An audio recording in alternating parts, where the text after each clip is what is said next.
Aye, yeah. Well, what happened was the Gin School Scotland came into being because I was a Hebridean whisky distiller who loved drinking gin, and I knew I wanted to work for myself, so I thought about setting up my own Scottish gin company. In the course of my research, though, I realised just how many Scottish gins were out there, just how good they were, and I thought, unless you're going to make the best Scottish gin ever, and you're going to have a huge marketing budget, then there's almost no point. And in the course of my research, I was talking to friends like Ewan, who owns this cracking bar at the Drift. He's got 115 gins behind there.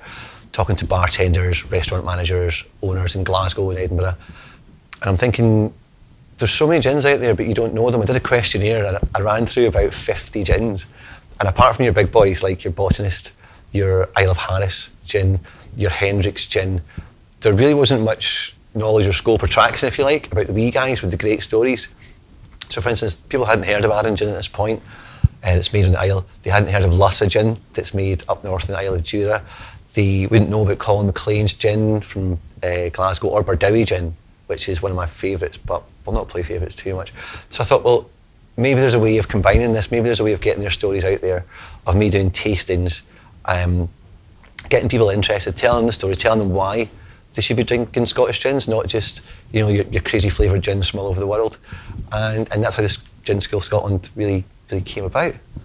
At the moment, I've been very, very lucky. It's been a series of hard work and good luck. So we had a friend of ours, Simon Thorburn, who's a local potter, who made us these beautiful tasting cups that we take to our events.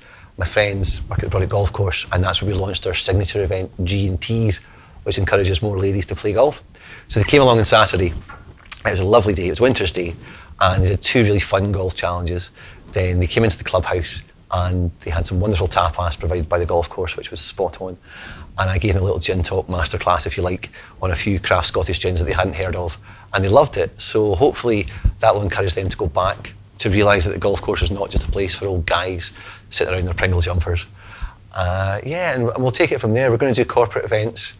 We'll use friends, bars and restaurants all over Scotland in the winter to do bespoke tastings. We'll do private functions if asked, that's not a problem. And in the summertime, I'm really excited to have the converted Horsebox bar for gin tastings, and we'll take it to music festivals and book festivals and anywhere we can go.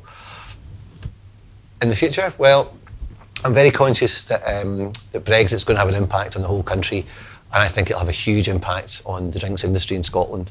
So it'd be really good to encourage Scottish people to, you know, drink the local Scottish gins, to use the homemade products, if you like. Not just in the sense of the gins, of which there are, you know, so many good ones, but the tonics as well. We've got cracking tonics like Walter Gregor's and Bon Accord, and we totally recommend using them.